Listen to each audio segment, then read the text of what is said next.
For the video retake, I just want to go through a couple more examples and then give you two short story problems on using cross multiplication to solve proportion problems.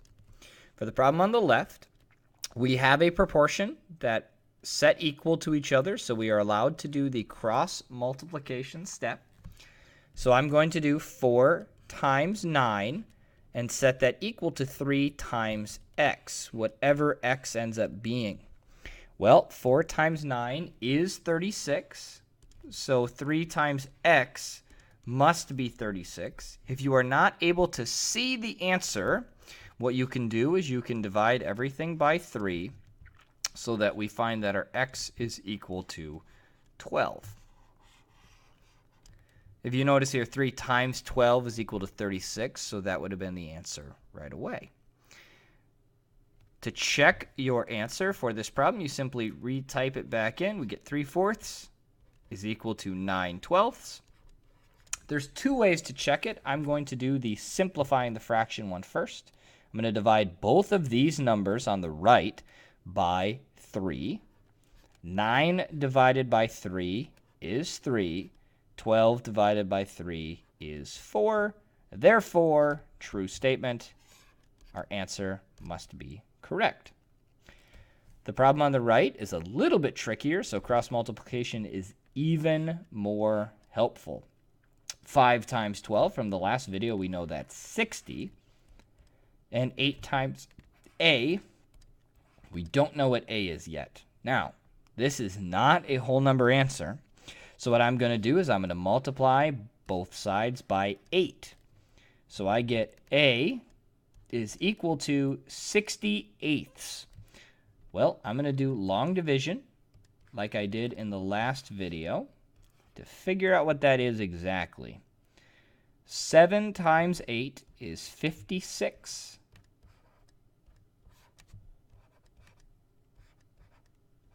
And 8 times 5 is exactly 40. So we are done at that point. So we know a is 7.5. So the check for this one, I'm going to do 5/8 is equal to 7.5 twelfths. Then I can cross multiply. 5 times 12 is 60. And 8 times 7.5, if we type that into a calculator or do our multiplication by hand, either way, we get an answer of 60 as well.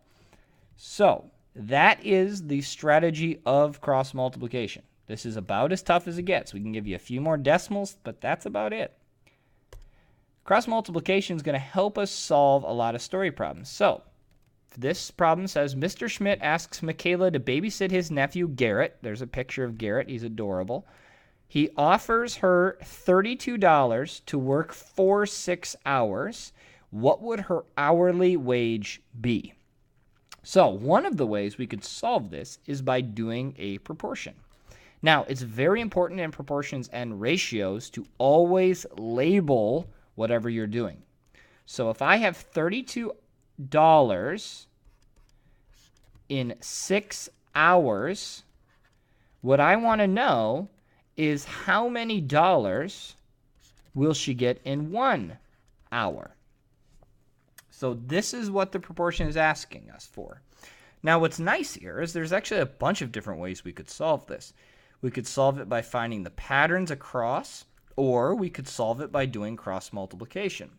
Since this video is covering cross multiplication, I'm going to do that method. But all of them are good. If you choose to do a different method than what's expected, that's fine as long as you show all of your work. Now, this will be a decimal. So I'm going to divide both things by 6. So I get x is equal to 32 divided by 6. I'm going to do that on the side. Once again, giving us some decimals here. 6 times 5 is 30. Closest multiple here is going to be 3. So that'll be 18.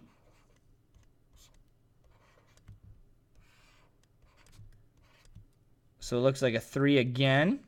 Uh-oh. And I bet you it's going to be repeating, which means we're going to have to round. So once again, this will be another 3. Now, money always has 2 decimal places. That means I want to round to the hundredths place. Well, the digit behind it is a 3 in the thousandth place. So this is going to be closer to $5.33 or 5 33 hundredths. So our sentence here would be, Michaela makes about, because we rounded, $5.33 per hour. Let's do one more. Alex is building a tower out of unit cubes, which look approximately like this. Each cube is the same size, so they're not quite like Legos. The cubes at least have the same height. If you stack 2 of the cubes on top of each other, whoops, that slipped. Let's try that one more time. Woofta.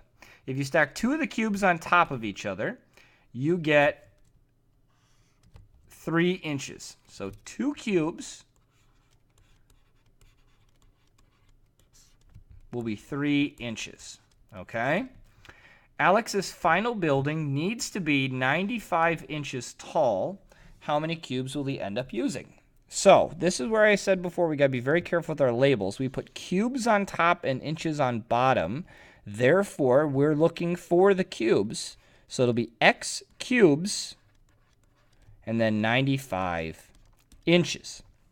So once again, we can cross multiply. So I get 3 times some number x is equal to 2 times 95. So I'm going to do that on the side. So 190.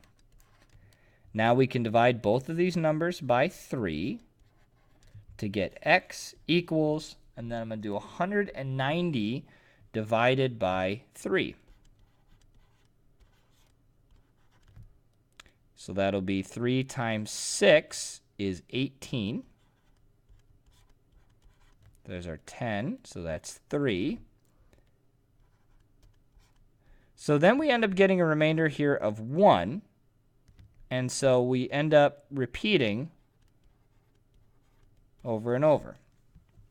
So the problem is, how many cubes will Alex end up using? There's 3 different answers that would be okay here.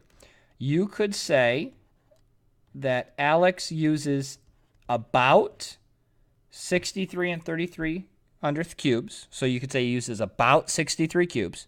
You could say he needs to use at least 64 cubes, because he obviously doesn't want to be too short. Or you could give me Alex needs to use this decimal, so we can use either 63 or 64 cubes.